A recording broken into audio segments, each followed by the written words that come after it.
بسم اللہ الرحمن الرحیم۔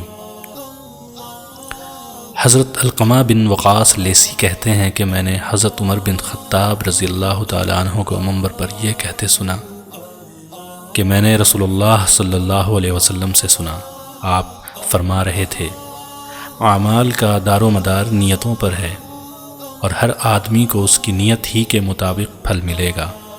پھر جس شخص نے دنیا کمانے یا کسی عورت سے شادی رچانے کے لیے وطن چھوڑا تو اس کی ہجرت اسی کام کے لیے ہے جس کے لیے اس نے ہجرت کی۔ حضرت عائشہ رضی اللہ تعالیٰ عنہ سے روایت ہے کہ حضرت حارث بن حشام رضی اللہ تعالیٰ عنہ نے رسول اللہ صلی اللہ علیہ وسلم سے پوچھا، اے اللہ کے رسول، آپ پر وحی کیسے آتی ہے؟ تو رسول اللہ صلی اللہ علیہ وسلم نے فرمایا، کبھی تو وحی آنے کی کیفیت گھنٹی کی ٹن ٹن کی طرح ہوتی ہے اور یہ کیفیت مجھ پر بہت گراں گزرتی ہے۔ پھر جب فرشتے کا پیغام مجھے یاد ہو جاتا ہے تو یہ موقوف ہو جاتی ہے، اور کبھی فرشتہ انسانی شکل میں میرے پاس آ کر مجھ سے ہم کلام ہوتا ہے اور جو کچھ وہ کہتا ہے میں اسے محفوظ کر لیتا ہوں۔ حضرت عائشہ رضی اللہ تعالیٰ عنہ کا بیان ہے، میں نے سخت سردی کے دنوں میں رسول اللہ صلی اللہ علیہ وسلم کو دیکھا کہ جب وحی آتی تو اس کے موقوف ہونے پر آپ کی پیشانی سے پسینہ بہہ نکلتا۔ حضرت عائشہ رضی اللہ تعالیٰ عنہ سے روایت ہے، انہوں نے فرمایا، رسول اللہ صلی اللہ علیہ وسلم پر وحی کی ابتدا سچے خوابوں کی صورت میں ہوئی۔ آپ جو کچھ خواب میں دیکھتے وہ سپیدہ صبح کی طرح نمودار ہو جاتا۔ پھر آپ کو تنہائی محبوب ہو گئی، چنانچہ آپ غار حرا میں خلوت اختیار فرماتے اور کئی رات گھر تشریف لائے بغیر مصروف عبادت رہتے۔ آپ کھانے پینے کا سامان گھر سے لے جا کر وہاں چند روز گزارتے، پھر حضرت خدیجہ رضی اللہ تعالیٰ عنہ کے پاس واپس آتے اور تقریباً اتنے ہی دنوں کے لیے پھر توشہ لے جاتے، یہاں تک کہ ایک روز جب کہ آپ غار حرا میں تھے، یکایک آپ کے پاس حق آ گیا اور ایک فرشتے نے آ کر آپ سے کہا، پڑھو۔ آپ نے فرمایا، میں پڑھا ہوا نہیں ہوں۔ آپ کا فرمان ہے، اس پر فرشتے نے مجھے پکڑ کر خوب بھینچا یہاں تک کہ میری قوت برداشت جواب دینے لگی۔ پھر اس نے مجھے چھوڑ دیا اور کہا، پڑھو۔ میں نے کہا، میں تو پڑھا ہوا نہیں ہوں۔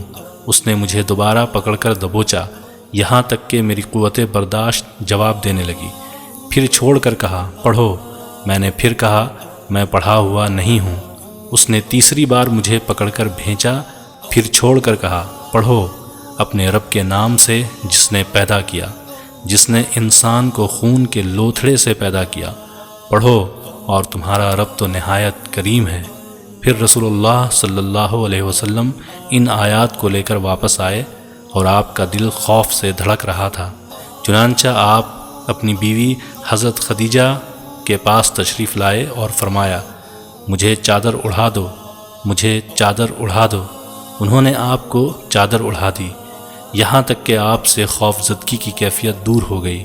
پھر آپ نے حضرت خدیجہ رضی اللہ تعالیٰ عنہ کو واقعے کی اطلاع دیتے ہوئے فرمایا، مجھے اپنی جان کا ڈر ہے۔ حضرت خدیجہ رضی اللہ تعالیٰ عنہ نے کہا، قطعاً نہیں، اللہ کی قسم، اللہ تعالیٰ آپ کو کبھی رنجیدہ نہیں کرے گا۔ آپ صلہ رحمی کرتے ہیں، درماندوں کا بوجھ اٹھاتے ہیں، فقیروں محتاجوں کو کما کر دیتے ہیں، مہمانوں کی میزبانی کرتے ہیں اور حق کے سلسلے میں پیش آنے والے مصائب میں مدد کرتے ہیں۔ پھر حضرت خدیجہ رضی اللہ تعالیٰ عنہ رسول اللہ صلی اللہ علیہ وسلم کو ساتھ لے کر اپنے چچازاد بھائی ورقہ بن نوفل بن اسد بن عبدالعزیز کے پاس آئیں۔ ورقہ دور جہالت میں عیسائی ہو گئے تھے اور عبرانی زبان بھی لکھنا جانتے تھے، چنانچہ عبرانی زبان میں حسب توفیق الہی انجیل لکھتے تھے۔ اس وقت بہت بوڑھے اور نابینا ہو چکے تھے۔ ان سے حضرت خدیجہ رضی اللہ تعالیٰ عنہ نے کہا، بھائی جان، اپنے بھتیجے کی بات سنیں۔ ورقہ نے پوچھا، بھتیجے کیا دیکھتے ہو؟ رسول اللہ صلی اللہ علیہ وسلم نے جو کچھ دیکھا تھا بیان فرما دیا۔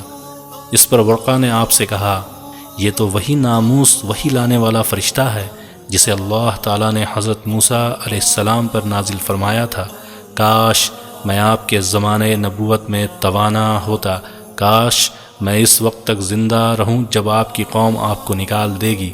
رسول اللہ صلی اللہ علیہ وسلم نے فرمایا، اچھا تو کیا وہ لوگ مجھے نکال دیں گے؟ ورقہ نے کہا، ہاں، جب بھی کوئی آدمی اس طرح کا پیغام لایا جیسا آپ لائے ہیں تو اس سے ضرور دشمنی کی گئی، اور اگر مجھے آپ کا زمانہ نصیب ہوا تو آپ کی بھرپور مدد کروں گا۔ اس کے بعد ورقہ جلد ہی فوت ہو گئے اور وہی رک گئی۔ حضرت جابر بن عبداللہ انصاری رضی اللہ تعالیٰ عنہ سے روایت ہے، انہوں نے رسول اللہ صلی اللہ علیہ وسلم کی زبانی بندش وحی کا واقعہ سنا۔ آپ نے بیان فرمایا، ایک بار میں کہیں جا رہا تھا کہ مجھے اچانک آسمان سے ایک آواز سنائی دی۔ میں نے نگاہ اٹھائی تو دیکھا کہ وہی فرشتہ جو میرے پاس غار حرا میں آیا تھا آسمان و زمین کے درمیان ایک کرسی پر بیٹھا ہوا ہے۔ میں اسے دیکھ کر سخت دہشت زدہ ہو گیا۔ گھر لوٹ کر میں نے اہل خانہ سے کہا، مجھے چادر اڑھاؤ، مجھے چادر اڑھاؤ۔ انہوں نے مجھے چادر اڑھا دی۔ اس وقت اللہ تعالیٰ نے وحی نازل کی، اے لحاف میں لپٹنے والے، اٹھو اور خبردار کرو، اپنے رب کی بڑائی کا اعلان کرو اور اپنے کپڑے پاک رکھو اور گندگی سے دور رہو۔ پھر نزول وحی میں تیزی آ گئی اور لگاتار نازل ہونے لگی۔